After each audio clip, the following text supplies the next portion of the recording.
Biarlah mulutmu penuh dengan pujian. Segenap hati kami Tuhan.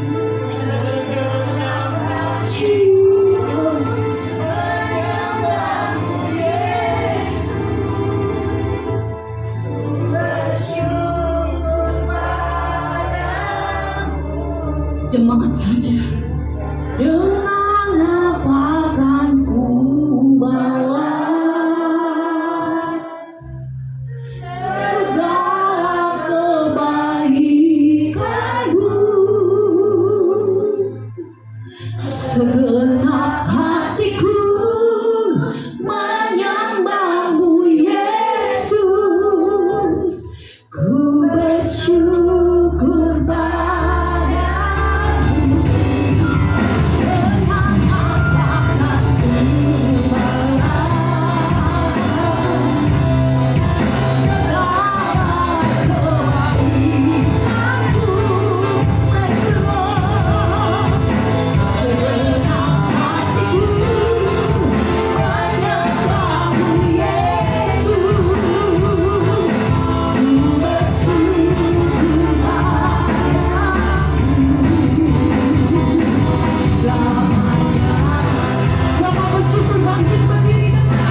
urapi kami Tuhan, Terima kasih Tuhan, urapi Tuhan, Engkau Allah yang dahsyat, urapi, Engkau baik, sungguh baik, teramat baik kepada kami Tuhan, kepada saya.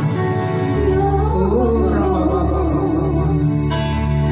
Bapa berfirmanlah melalui hamba-Mu ini. Meteraikanlah firman-Mu Tuhan, biar menjadi rema di dalam kehidupan kami.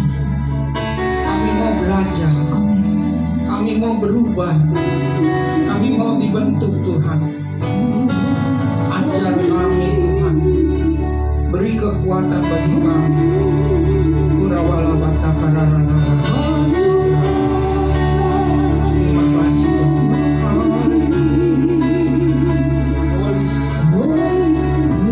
Holy,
terima Roh Kudus,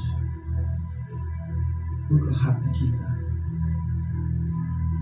Bila ada sesuatu yang mengganjal di dalam hidup kita,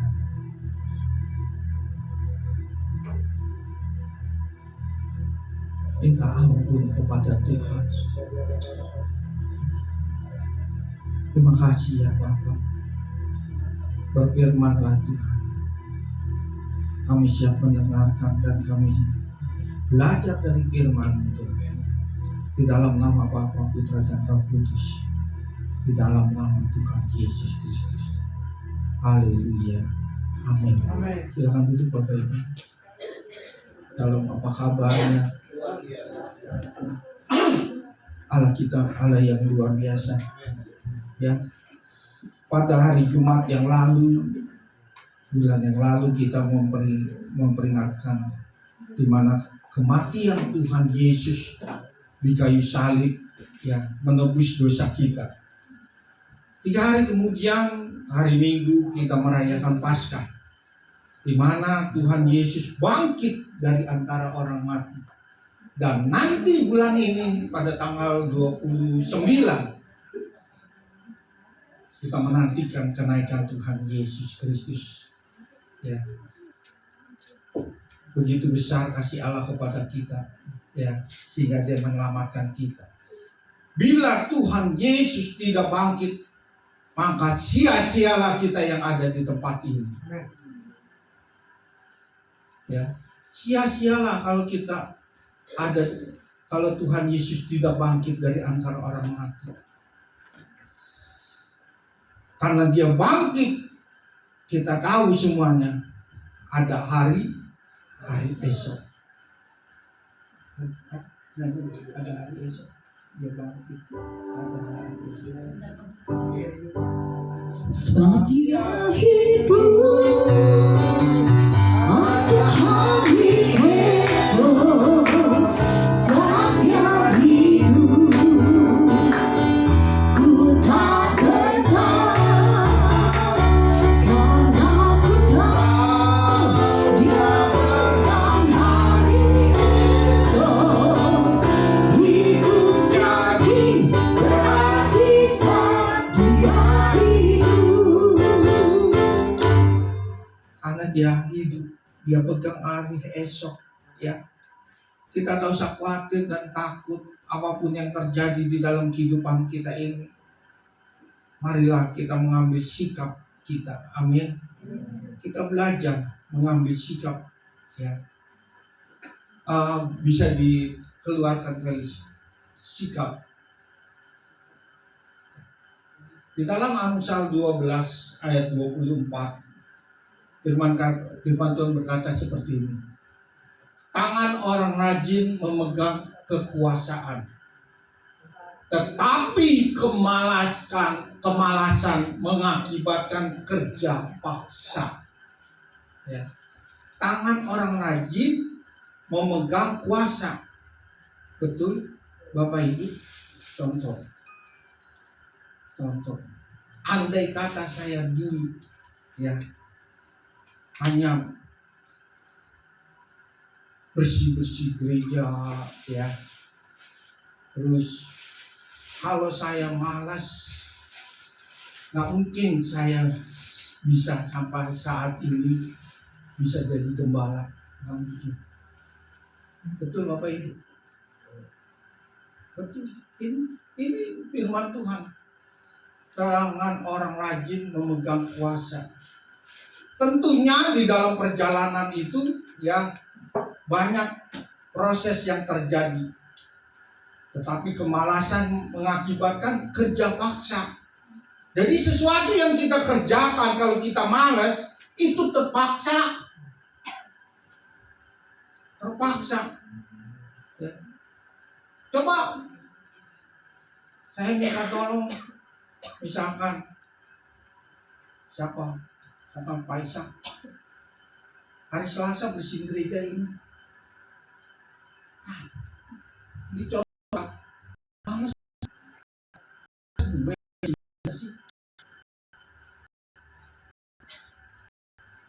Enak sama malah. Bersih. Terpaksa nggak? Terpaksa.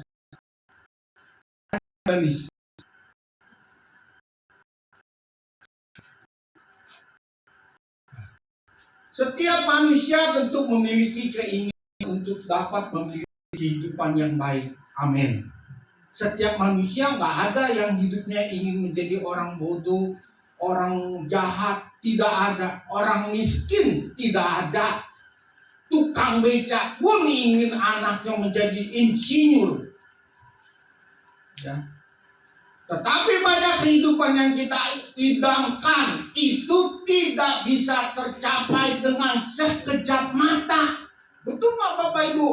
Ya, tetapi baiknya kehidupan yang kita idamkan. Kita menginginkan saya menjadi seorang doktor, insinyur, ya. Itu tidak bisa tercapai dengan sekejap mata. Nggak bisa. Atau berbalik telapak tangan, nggak bisa. Untuk dapat memiliki kehidupan yang baik itu tentunya membutuhkan proses dan usaha. Proses itu berjalan dari kita sampai kita mati. Itu proses. Betul nggak Bapak Ibu? Betul. Usaha dari lahir sampai mati itu usaha. Anak bayi sebulan, 2 bulan, 3 bulan, sekarang cucu saya udah setahun, usaha untuk berjalan. Artinya baik dan buruknya hidup kita ditentukan oleh sikap kita sendiri. Sikap adalah bahasa Inggrisnya yaitu attitude. Ya, betul ya. Attitude. Saya takut salah kalau bahasa Inggris karena saya makannya di warteg. Ya. Nggak bisa bahasa Inggris, jadi takut salah. Attitude. Ya. Attitude. Jadi sikap ini kita dituntun di mana sikap Yesus Kristus kepada kita menjadi teladan. Dia sudah memberikan teladan sejak dia tidak berdosa, yang tidak bersalah menjadi bersalah, disalibkan hingga dia bangkit dari antara orang mati dan sekarang dia akan naik ke surga. Itu sikap Tuhan Yesus Kristus yang diberikan keteladanan kepada kita. Kalau kita berbicara sikap, tentunya kita mengingat prajurit. Amin. Prajurit yang merupakan yaitu seorang prajurit meliputi yang menekankan pentingnya kesetiaan pada komandan, bersedia menderita dan tidak terikat oleh urusan dunia. Itu namanya prajurit. Jadi namanya prajurit itu menekankan pentingnya kesetiaan. Setia nggak dia menjadi prajurit? Terus pada komandan, pada pimpinannya, waktu kita sekolah TK, SD, SMP, SMA sampai kuliah, setialah kita belajar. Kalau kita setia, pasti kita naik kelas setiap tahun dan berhasil lulus sampai sarjana S1, S2. Ya. Kalau kita setia, itu kita setia kepada pemimpin kita, pada yang mengajar kita, guru kita. Bersedia menderita. Saya ingat waktu itu Cika waktu sakit, ya masih sakit demam berdarah itu dia benar ya, demam berdarah. Waktu itu dia masih tetap sekolah. Seharusnya tidak sekolah, badannya lemas, ya mungkin tidak enak terasa, tapi dia tetap sekolah karena dia setia. Dia tidak mau ketinggalan pelajaran. Kalau dia ketinggalan, dia akan mengubur PR sebagaimana banyaknya. Ternyata tetap dia harus dirawat waktu itu. Ya, itu setia, ya. Tidak terikat oleh urusan dunia, ya. Menjadi polisi, menjadi ABRI, ya. Tidak ada terikat telepon. Jadi seorang polisi, misalkan saya seorang polisi, saya sedang bertugas, telepon istri saya, Pak, nanti kalau pulang jangan malam-malam ya, beliin ini ya. Oh iya Mami. Terus komandan bilang, kamu jangan tugas ya di Jakarta Timur untuk penjagaan. Maaf komandan, istri saya bilang saya jangan pulang malam-malam karena harus beli itu istri saya. Nggak ada begitu Bapak Ibu. Ada nggak begitu? Nggak ada. Orang kita lihat aja, saya sering banget ini ditanya sama kemarin siapa ya, panglima tertinggi ya, belum ini saya ditanya, kamu berapa lama tugas di sini? Udah berapa tahun nggak pulang? Oh kenapa? Tugas Pak, melaksanakan tugas siap. Nah, nggak pulang, lebaran nggak pulang, udah berapa tahun nggak pulang. Itu setia namanya. Apapun yang terjadi di dalam kehidupan, dia tetap setia. Yesus tetap setia kepada kita. Betul nggak Bapak Ibu? Betul.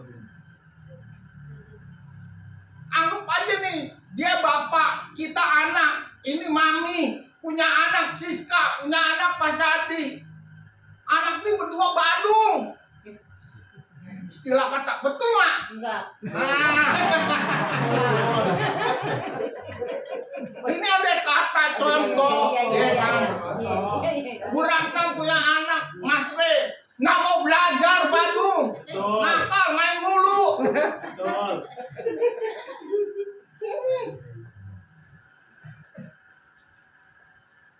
Tuhan tetap setia, orang tua tetap setia kepada anak. Anak sakit, orang tua tetap menjaga, merawat.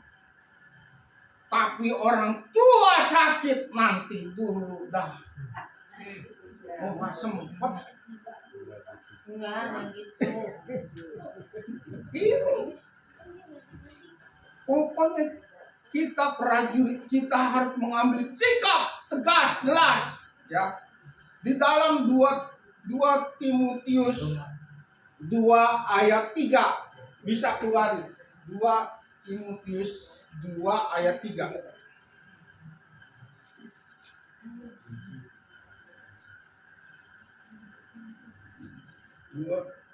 Timotius 2 ayat 3. Nah, ini sikap yang kita lihat dari Alkitab.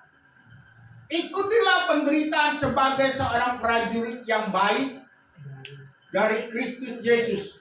Ikutlah penderitaan sebagai seorang prajurit yang baik dari Kristus Yesus. Lanjut. Ayat 4. Seorang prajurit yang sedang berjuang tidak memusingkan dirinya sendiri dengan soal-soal penghidupannya. Betul? Ya, nggak mikirin duit di dompet 3.000, nggak mikirin dengan soal-soal penghidupannya, supaya dengan demikian dia berkenan kepada komandannya. Ini pelajaran yang pertama, kita lihat seorang prajurit yang tidak memusingkan, ya, apapun yang terjadi di dalam hidupnya. Dia Yesus tetap Yesus. Hujan, banjir tetap beribadah. Sakit dia malah beribadah. Karena dia tahu bahwa di dalam rumah Tuhan ada mujizat terjadi. Ada kesembuhan. Anak kita kebanyakan yang sakit nggak datang kebanyakan istirahat dulu, minum obat. Datang ke rumah Tuhan pasti ada mujizat juga, ada kesembuhan. Amin. Ini firman Tuhan prajurit. Yang kedua, terus. Ya, lanjut. Ya, yang kelima. Seorang olahragawan hanya dapat memperoleh mahkota sebagai juara apabila ia bertanding menurut peraturan-peraturan. Nah, pintar tuh. Jadi seorang olahragawan, yang pertama prajurit, yang kedua seorang olahragawan hanya dapat memperoleh mahkota kemenangan, medali emas sebagai juara apabila ia bertanding menurut peraturan-peraturan olahraga. Bukan semau gua. Lari 100 meter, aku 50 meter aja capek. Nggak apa-apa perunggu juga, kagak dapat perunggu juga. Kadang-kadang kita mau aturan kita sendiri. Guru kita lawan, guru marah kepada kita, lapor.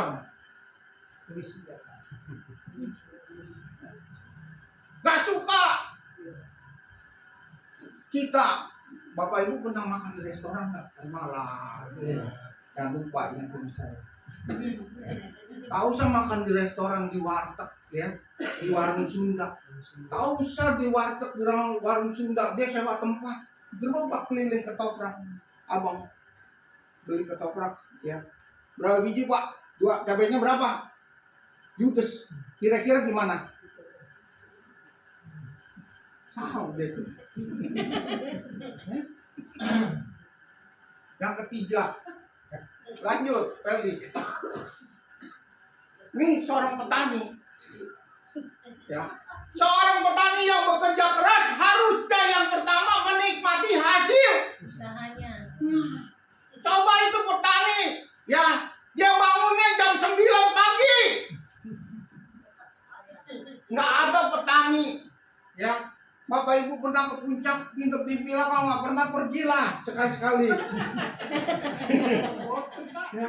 Coba saya nginep di villa di puncak, di belakang perkebunan. Pagi-pagi setengah 6 itu ibu udah pada di perkebunan. Nggak ada jam 10 baru dia di perkebunan. Jam 10 tuh udah kelar, udah pulang. Nanti jam 3 datang lagi. Ini. Tadi apa dikatakan firman Tuhan?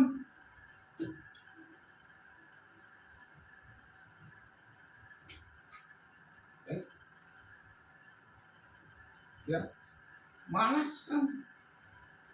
Ya, jadi tangan orang rajin memegang kuasa, tetapi kemalasan mengakibatkan kepala. Ini karakter kita, kita. Tuhan Yesus telah orang mati, dia naik ke surga. Sesudah itu dia memberikan Roh Kudus kepada kita. Maukah kita mengubah kita, Bapak Ibu sekalian yang dikasih oleh Tuhan Yesus? Maukah kita mengubah? Berubah itu gampang. Jujur, berubah itu gampang.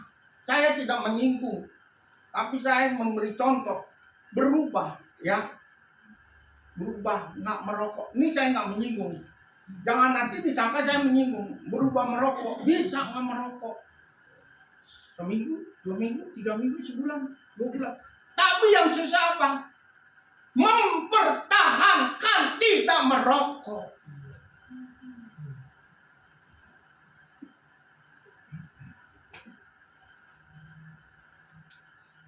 Ya.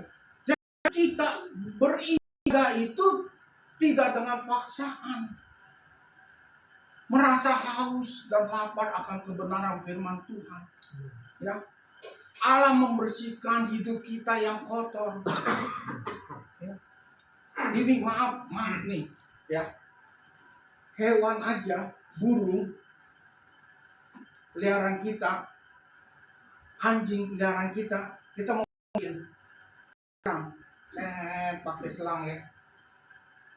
Belum disampoin itu, atau burung habis gitu-gitu disemprot-semprot ya juga. Anjing lah, bilangnya anjing juga. Ini dimandiin, semprotnya pakai punya anjing, semprot pakai ya. Belum disampoin, tapi dia udah betul lah. Ya diberikan. Burung juga gitu kan.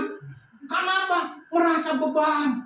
Ada beban di dalam kehidupan terpaksa. Maukah kita mengubah hidup kita? Menerima Tuhan Yesus sebagai juru selamat. Jangan pulang dari tempat ini tidak menerima apa-apa. Kita mengalami mujizat kesembuhan. Seharusnya kita ingat dan percaya bahwa Yesus adalah Tuhan. Bukan hanya Tuhan, Dia yang menciptakan langit bumi serta isinya termasuk kita. Kalau Dia stop itu keran, mati kita nggak bernapas. Tapi kalau kita mau bernapas di rumah sakit, dibuka tuh tabung oksigen. Beli di Pondok Kubu yang panjang segini, itu udah 2 juta isinya aja. Kalau bernapas 1 hari perlu 7 tangki. 1 hari kali seminggu, kali sebulan berapa?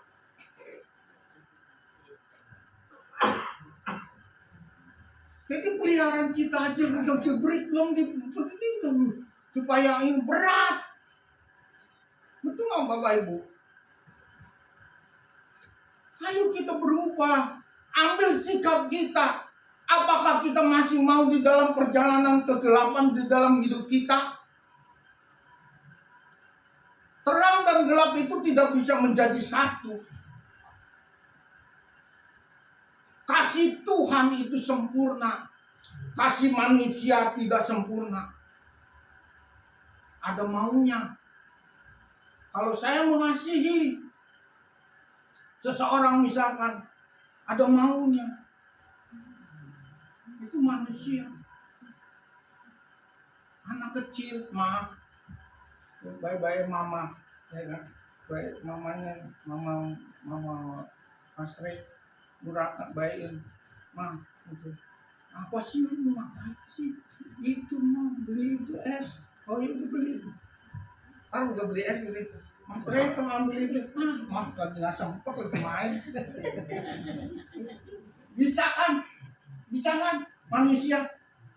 Tapi Tuhan Yesus tidak begitu. Dia tetap memberkati kita walaupun kita sangat menjengkelkan di hati Tuhan. Jadi sikap kita ini, karakter kita. Ya. Terus lanjut. Balis gitu ya. Lanjut. Jadi kita ini hidup penuh proses ya. Allah mencari orang-orang yang bersedia dibentuk oleh Roh Kudus untuk menjadi seperti Kristus, memiliki sikap hati. Seorang anak Tuhan yang sejati, yang menunjukkan mentalitas dan cara memandang hidup yang berbeda. Kita anak Tuhan Yesus. Kita disebut ini anak loh. Kita memanggil dia Bapa. Bukan kita memanggil Tuhan Yesus Om Tuhan Yesus. Enggak, Bapa. Bapa di surga. Ya, mentalitas kita. Seorang prajurit mentalitas. Ya, salah sedikit usap. Kadang ditabuk-tabuk gitu, dipukul-pukul prajurit. Ya, supaya mentalitasnya dan cara memandang yang berbeda, tidak seperti orang dunia bentar-bentar. Lu males lihatin orang sakit hati, ya, benci gua. Kamu istri tuh benci. Kenapa dulu dipilih tuh tak benci? Bencinya hati ini, namun aku rindu. Ditinggalin pulang ke rumah mertua, istrinya pulang ke rumah orang tuanya, bisa nyanyi bencinya hati ini. Nggak ada yang gosok, nggak ada yang nyuci di rumah. Jemput lagi Yang pertama yang kita belajar, yang perbedaannya, walaupun diperlakukan kasar, dibenci, dicaci maki, dan dihianati, namun tidak menjadi pahit, tidak mudah tersinggung. Makanya mentalitas dan cara memandang hidup yang berbeda anak Tuhan harus memiliki, yaitu walaupun dikasari, dibenci, dicaci maki, dan dianiaya, namun tidak menjadi pahit. Waktu Yesus Kristus ya dihianati oleh muridnya Yudas, dijual Tuhan Yesus, itu gurunya dijual. Dia pikir udah paling ditabokin atau dihukum penjara buat terima duit. Ternyata Tuhan Yesus sampai disalib, dia baru menyesal dia jual Tuhan Yesus. Yesus dihianati, dicaci maki, ditendang. Coba lu tunjukin keajaiban lu mana. Nonton nggak filmnya Yesus the Christ? Mau puter, habis waktu khotbahnya nanti. Pulang jam 12 udah lapar ayam. Tapi di bawah ada dimsum, jangan takut. Masih ada itu yang dagang pastel, panada. Kalau musim panadol. Matius 5 ayat 11 dan 12. Kita lihat Matius 5 ayat 11 dan 12 ini udah ada kok. Udah ada baris di sini. Berbahagialah kamu jika karena aku kamu dicela dan dianiaya, dan kepadamu dipinta segala yang jahat. Bersukacitalah dan bergembiralah karena upahmu besar di sorga, sebab sebab demikian juga telah dianiayai nabi-nabi yang sebelum kamu. Jadi kita dicaci maki di apa? Kalau Tuhan Yesus Bapa kita seperti itu, kalau kita anaknya juga terjadi seperti Tuhan Yesus, kita harus ikut. Jangan salahkan orang tua. Ya, kalau anaknya seperti itu ya karena orang tuanya. Ya, kalau kita kerja pemimpin kita seperti itu ya itu jangan salahkan anak buahnya pemimpinnya. Buah jatuh tidak jauh dari pohonnya. Jadi jangan salahkan. Ini Tuhan Yesus telah memberikan contoh kepada kita, teladan yang begitu besar. Ya, contoh Kristus yang terbaik, 1 Petrus 2 ayat 23. Di mana ini Tuhan Yesus menderita bagi kita. Amin. Yang kedua, lanjut Pelis. Walaupun ditinggal di tengah-tengah dunia yang gelap dan rusak, namun tetap hidup kudus. Kita harus jadi seperti ikan laut, walaupun tinggal makan dan minum di air asin, namun tidak menjadi asin. Mewajibkan kita hidup kudus karena kita dipanggil untuk hidup kudus. 1 Tesalonika, bisa lihat gak? Pelis 1. Jadi ikan hidup di laut itu tidak terpengaruh. Betul Bapak Ibu? Amin. Betul. Bapak Ibu beli kembung itu dari mana? Dari laut ya kembung. Iya kan? Ikan kembung dari laut. Terus baronang ya. Terus asin. patin enggak. Itu bawal ya. Bapak Ibu beli ya di pasar. Terus Bapak Ibu goreng. Dia udah lama tuh di laut tuh. Hidupnya dari kecil sampai dia gede ya. Ada 6 tahun lah misalkan. Terus Bapak Ibu goreng, asin nggak? Betul enggak kan? Harus diasinin lagi, kasih garam. Seperti ikan laut. Walaupun kita ada di tempat di mana kita berada, kita punya teman, punya apapun, kita jangan terpengaruh. Rugi terpengaruh dengan yang jelek. Tapi terpengaruh dengan yang baik, itu bagus. Amin. Kalau kita kumpul dengan orang jahat yang berbuat jahat, kita akan seperti sama mereka. Kita kumpul sama yang judi, kita bisa terikut judi. Tapi kita kalau kumpul dengan orang yang beriman, dengan percaya kepada Tuhan, segala sesuatu permasalahan yang kita hadapi, saya percaya. Amsal 17. Andalkan Tuhan. Amin. Kita tidak jauh dari Tuhan. Dia adalah pohon, pokoknya kita ada caranya. Kalau caranya dipetik, mati kita. Kita harus ada di pokoknya. Kalau Tuhan tutup itu keran, mati kita, nggak napas. Ya, nih, belum. Udah belum kali 1 Tesalonika 4 ayat 1 sampai 3. Seorang petani yang bekerja keras haruslah pertama, salah, satu. Ini. Akhirnya saudara-saudara kami minta dan menasihatkan kamu dalam Tuhan Yesus. Kamu telah mendengar dari kami bagaimana kamu harus hidup supaya berkenan kepada Allah. Hal itu memang telah kamu turuti, tetapi baiklah kamu melakukannya lebih sungguh-sungguh. Hingga waktu kita setiap minggu beribadah, apa yang Tuhan ajarkan, ikut doa, itu baik. Tapi kita harus sungguh-sungguh. Jangan main-main. Sekolah, tapi nggak mau buat PR, nggak belajar, pas ulangan ya telur ceplok. adanya. Paling enggak bawa kursi angka 4. Sekolah ya sekolah, belajar ya belajar, tapi apa yang ada masuk enggak?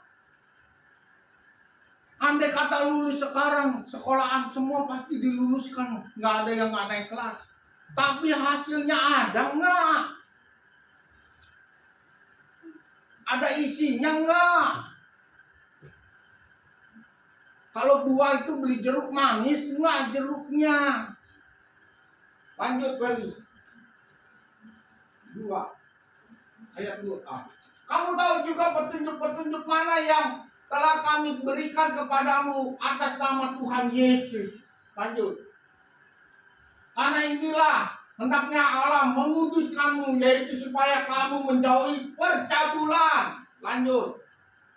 Supaya kamu masing-masing mengambil seseorang perempuan menjadi istrimu sendiri dan hidup di dalam pengudusan dan penghormatan.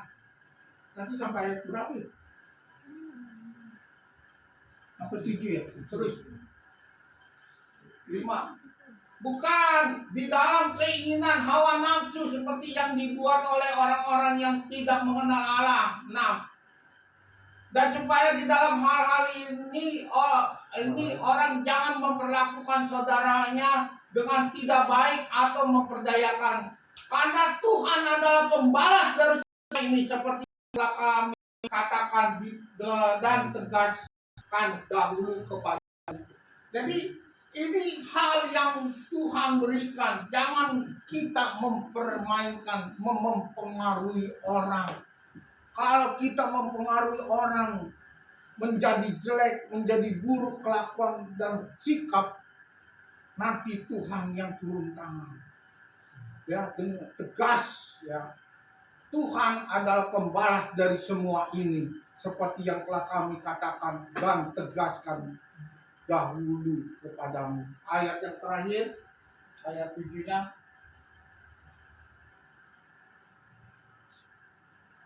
Allah memanggil kita bukan untuk melakukan apa yang cemar, melainkan yang kudus. Allah memanggil kita untuk beribadah. Allah memanggil kita untuk melayani pekerjaan Tuhan. Untuk pekerjaan yang bukan yang cemar, yang mencemarkan nama baik, tapi yang kudus, yang hidup, yang berarti. Betul Bapak Ibu? Pasti Bapak Ibu mempunyai anak kan?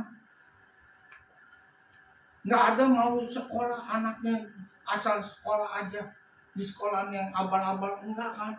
Pasti mau sekolah apa? Saint John School yang di ujung sana. Terus apa lagi?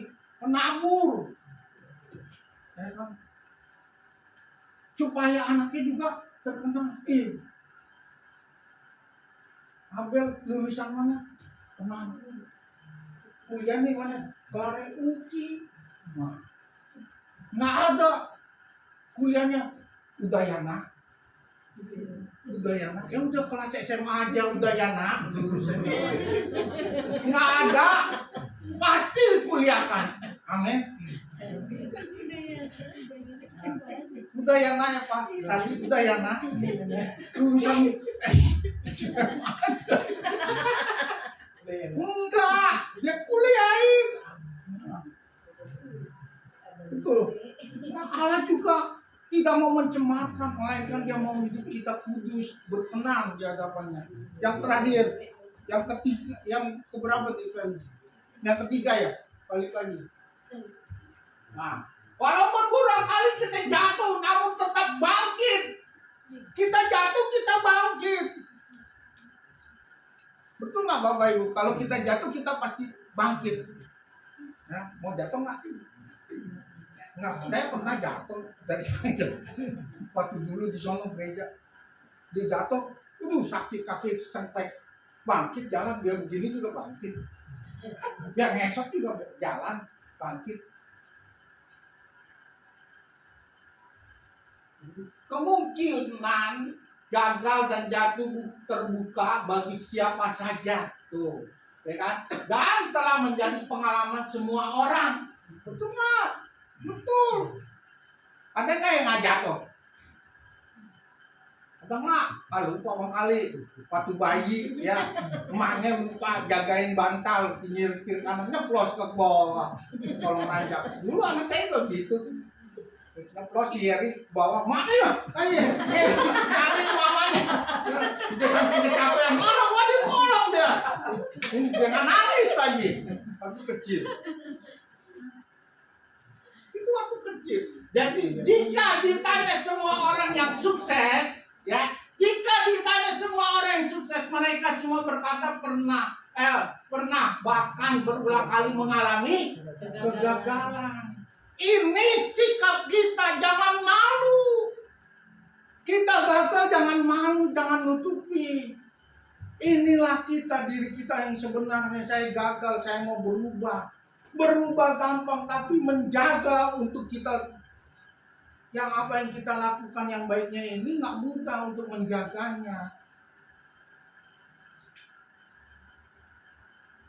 Ya, mobil kita, motor kita rawat, kita mandiin, kita ini servis segala ya. Kita pakai ada lubang, gitu. Bengkok. Padahal kita jaga, nggak gampang. Sapam aja jaga, malam ya, mulai jam 2 udah mulai ngangap mulutnya. Nggak gampang untuk menjaga. Jadi, namun jika gagal dan jatuh, bangkit dan coba lagi, jangan pernah menyerah. Mari Bapak Ibu yang dikasih oleh Tuhan Yesus, ambillah sikap kita yang positif. Kita boleh dekat dengan semua orang. Kita ambil yang baik. Si A, si B, si C, si D, sampai si Z ngomong apapun, kita terima, kita ambil kebaikannya. Amin. Ada yang mengajarkan waktu di kul, saya mendoakan anak saya setiap pagi. Ya, itu kita ambil. Jangan kita, lu makan di rumah nggak kerja apa-apa. Gua pagi-pagi udah langsung ke kantor pagi-pagi. Emang nggak bisa? Habis pas bangun tidur terus langsung tangan dalam nama Yesus anakku. Yesus nama Hidayah engkau diberkati Tuhan dalam nama Yesus. Udah berangkat, mandi, berangkat. Jangan nanti lu ngoceh mulu. Gitu. Jadi kita harus menerima yang baik, kita ambil, yang buruk kita tinggalkan. Kita bisa nggak melihat di pipi kita ini kiri sama kanan, bisa nggak lihat? Aku bisa lihat pipi kiri kanannya, hidungnya tuh mancung apa jelek, pesek. Bisa pakai kaca. Tuh, yang belakang bilang pesek katanya. Kita nggak bisa lihat betul Bapak Ibu, bisa lihat nggak? Hanya teman kita yang bisa kasih tahu, hanya cermin. Yesus Kristus adalah cermin kita. Biar engkau di-clean. Sekarang karyawan se-clean. Clean apa? Tetap aja kita nggak bisa lihat, udah mulus, udah cakep. Kalau nggak ada kaca, nggak ada yang bilang si Eka bilang udah cakep. Nggak ada. Jadi kita bisa ambil semua perkataan orang, kita bisa terima. Mari kita ambil yang terbaik. Jangan ada di dalam lingkungan yang tidak terbaik dan menjadi pengaruh, menjadi kotor. Kita harus berubah di dalam kehidupan kita waktu kita beribadah kepada Tuhan Yesus. Supaya waktu kita pulang dari tempat ini kita diberkati Tuhan. Waktu kita bekerjalah dengan baik-baik dan sungguh-sungguh. Waktu kita buka usaha, buka toko, dagang dimanapun kita harus sungguh-sungguh. Berdoa dulu. Amin. Inilah sikap yang Tuhan mau yang Tuhan berikan pada hari ini di dalam nama Tuhan Yesus Kristus. Haleluya. Amin. Mari Bapak Ibu kita berdiri. Kita harus mempunyai sikap